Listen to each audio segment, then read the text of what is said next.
This is Reality Dispatch, written by Jim Mintz. My only thought was, I can think my way out of this.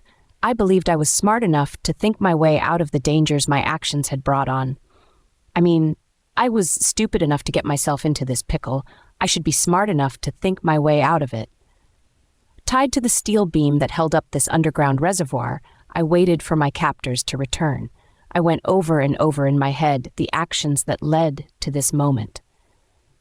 Reliving history like a movie on an endless reel. I was young, early 20s, a newlywed to the force, fresh from the academy. They singled me out on graduation day, and I had an interview with the boss of special operations that afternoon, right after the obligatory photo with Mom and Dad near the giant shield set up adjacent to the parade. He told me to consider undercover work. I was young and single and had no obligations, no mortgage, no social life. I only joined the force because my father was a cop and I wanted to make him happy. They told me this was the best way to serve, and I believed them.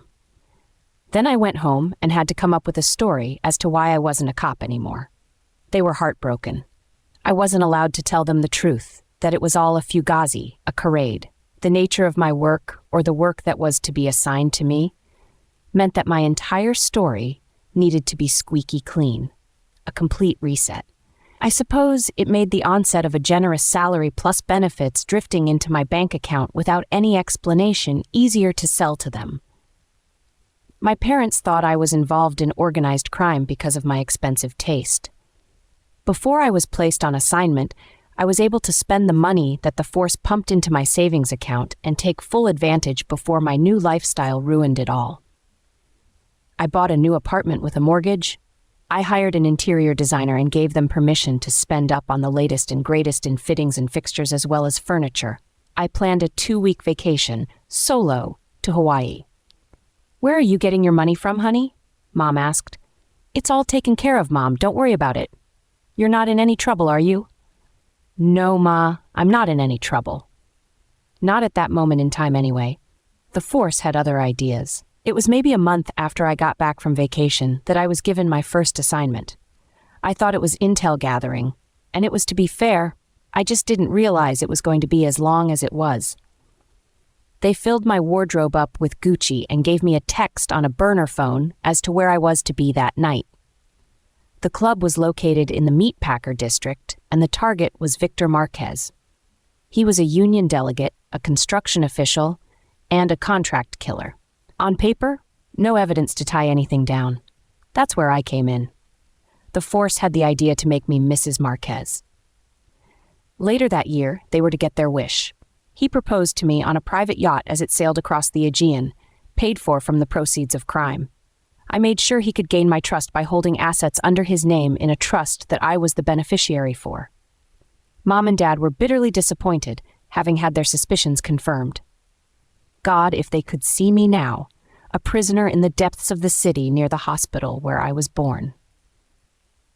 3 years had passed. We had Victor Jr., and he was a dream. But I would be lying if I wasn't worried what this development meant for the assignment. They assured me that it would only strengthen ties with Victor Marquez and that he would be less likely to have me killed now that I shared such a close bond with him. That did not alleviate my fears. Junior had just turned 2 when one of my old phones was discovered in a handbag I had abandoned near our shoe cupboard at the front of our house. The wonders of domesticated bliss. You get so lazy, your mob husband finds your hidden burner phone with a direct line to the police captain in charge of undercover work. He brought me down here while I was still asleep, and I woke up tied to the beams just as he was pouring cold water over my head. He told me that he knew everything. Then he left. Now I wait. Think, God damn it, think. How do I convince my husband, a man of means with a mean temper, how do I convince him to let me go? We share a child and a life, based on a lie. Yes, but a shared agreement to not deny your spouse their liberty. I started to feel out of my depth. Can you believe it?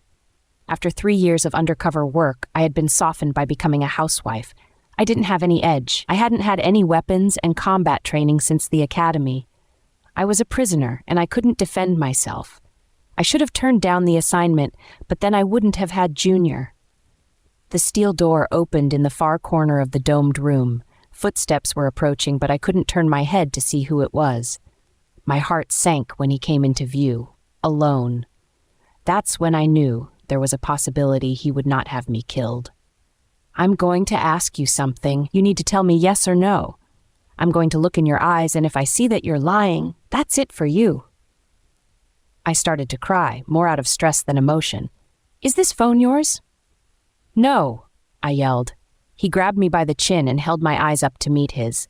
He looked into them without blinking. He was determined to read me as if my soul lay beyond the lens of my retina, and he was able to pick up on its signal. "Did someone plant this phone on you?" he asked. "I don't know. I've never seen that thing before," I said. I would have believed me. I was undercover for a reason, you know. 3 years married to a man you were told to marry does something for the skill of performance. He bought it. He knelt down and began untying the restraints. He loosened my ankles and then stood up to loosen my wrists that were tied behind my back. He walked me over to the edge of the tank, where he stopped short of allowing me to leave entirely. "This is what would have happened to you," he said. He lifted a latch, and we watched as 1,000 tons of water came piling into the reservoir, drowning the steel beams in their wake. We exited the room and slammed the door behind us before any water escaped. He turned to me on the stairs that led down to the street below. "I've always trusted you," he said. He began to choke up. "I'm sorry I put you through that. Now you know what would happen if you ever betrayed me," he warned. I put my hand to his face and stroked his cheek. "Honey," I said in a tender voice. I then retracted my wrist back and slapped him hard. "Don't ever put me to the test again," I warned. He rubbed the red mark I placed on his face and nodded, as if I had delivered him fair justice. We entered his Mercedes and sat in silence on the drive back to the house.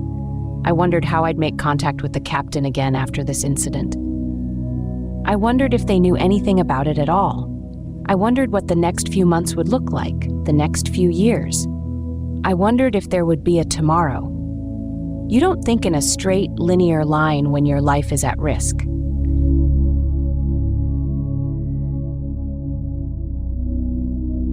For more stories of fact-based fiction, head to jimmins.substack.com.